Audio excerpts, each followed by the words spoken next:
En el 2016, justo cuando el país estaba a punto de firmar el acuerdo de paz, Colombia se dividía entre el sí y el no del plebiscito. Y mientras todos discutían sobre guerra y perdón, yo estaba atrapada entre sí ir o no al quinceañero de una amiga. Yo vivía mi propia división interna, en una esquina olvidada del mapa.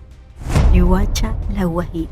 La Guajira no era noticia por la paz, era noticia por la muerte silenciosa de muchos niños guayú, por la corrupción sin freno, por la sed, por el hambre, por el abandono. Mientras en Bogotá se hablaba de reconciliación, en Riohacha se hablaba de sobrevivir con lo poco, los alimentos caros, el agua escasa y el Estado ausente.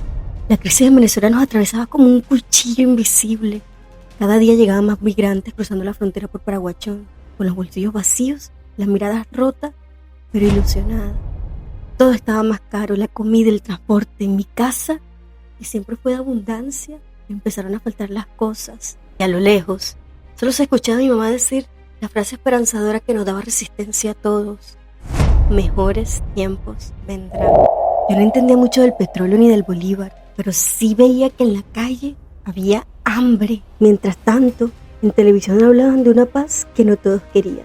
Yo tenía 13 años. A esa edad, solo quería sentirme parte de algo, ir a todos los quinceañeros, estar en las fotos, usar el vestido más bonito, pero la plata no alcanzaba. Y cuando no te alcanza la plata, todo duele más. A esa edad, uno siente que el mundo se va a acabar si no te ves bien, si no estás donde están tus amigos. La palabra paz dejó de sonar bonita y empezó a sonar polémica.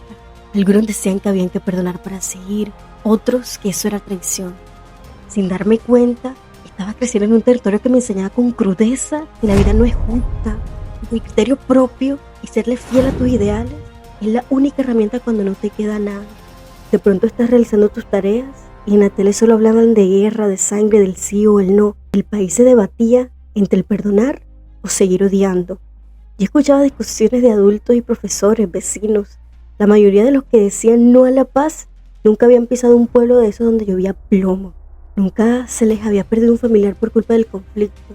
En cambio, los que sí habían vivido la guerra, los del campo, los desplazados, los que hablaban quebrados por el dolor, esos decían que sí, que ya no querían ver morir a nadie más.